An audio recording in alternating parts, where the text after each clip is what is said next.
For nostalgia junkies, the spring of 2017 is a heaven of retro riches. But the Nintendo Switch isn't just a new box you plug into your TV, nor is it just another tablet to take on trips. It's both. A blend of on-the-go and on-the-couch game console.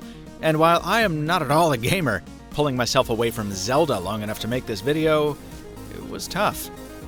I'm MrMobile, and this is the Nintendo Switch review, brought to you by MintSim.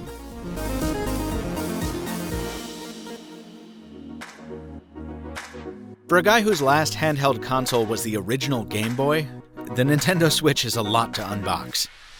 The core tablet is bigger than I expected at 6.2 inches, and it gets wider still when you slap on the twin controllers that Nintendo calls Joycons. It still weighs in at under a pound, though. Unlike most modern phones or tablets, the Switch doesn't have a heavy metal casing, and it also doesn't go out of its way to be especially sleek. From the front-firing speakers to the fan vents to the game card and headphone ports to the USB socket, this thing is pocked with penetrations, and it's plastic on plastic on plastic. It feels pretty well made, though, with the exception of the flimsy kickstand. Why have a kickstand?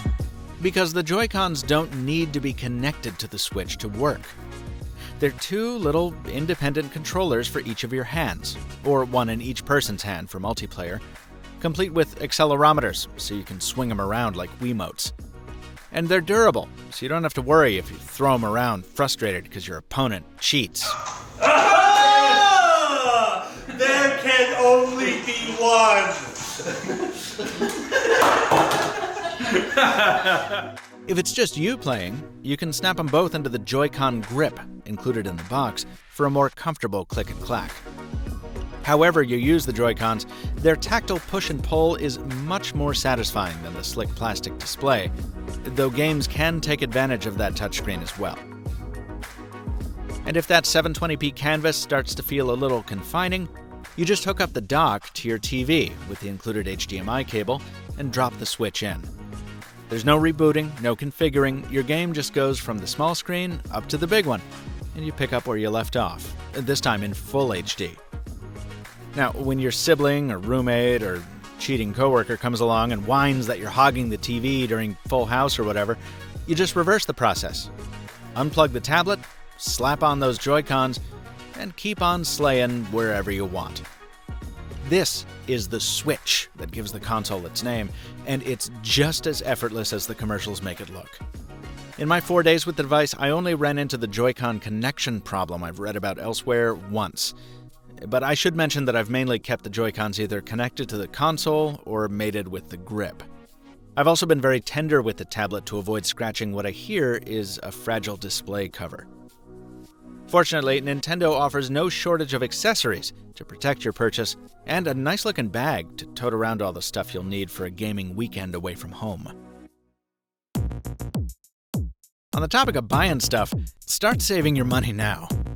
I don't mean for the Switch itself. I think $300 is actually a fair price, considering all the product and potential you're getting.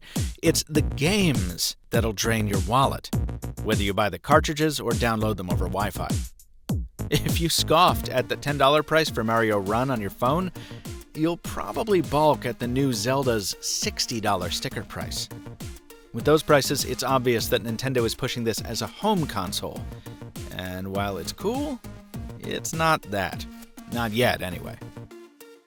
Now, I got over that sticker shock after just a few minutes of Breath of the Wild, my first exposure to any Zelda title. It offers an enormous world that's every bit as engrossing as you've heard. My concern is what happens after I finish it. The Switch launched with fewer than 10 available games. While I've enjoyed driving like a jerkwad in fast RMX, I don't see it holding my interest nearly as long. And 1-2 Switch is a cute multiplayer diversion that deserves credit for being playable by feel. You really don't have to look at the screen if you listen to the sound cues and pay attention to the rumble of the Joy-Con in your hand, but I was kind of over it really quickly. And not just because I kept losing for some reason. The platform's first Mario title, Mario Kart 8 Deluxe, is over a month away, and Mario Odyssey won't hit shelves until the holidays. Given Nintendo's track record, I'm concerned that the Switch's game ecosystem will be slow to show up. The company does promise 100 titles by the end of the year, for what that's worth. That ecosystem worry eclipses my other smaller annoyances with the Switch, but they're worth mentioning. There's only 32 gigs of storage here, so you'll have to buy a micro SD card if you want to download more than a few games. Even though Bluetooth is built in, Bluetooth headsets aren't supported. You have to rely on wired headphones here. While the onboard battery is big, it'll still only last about 3 hours when playing a heavy title like Breath of the Wild.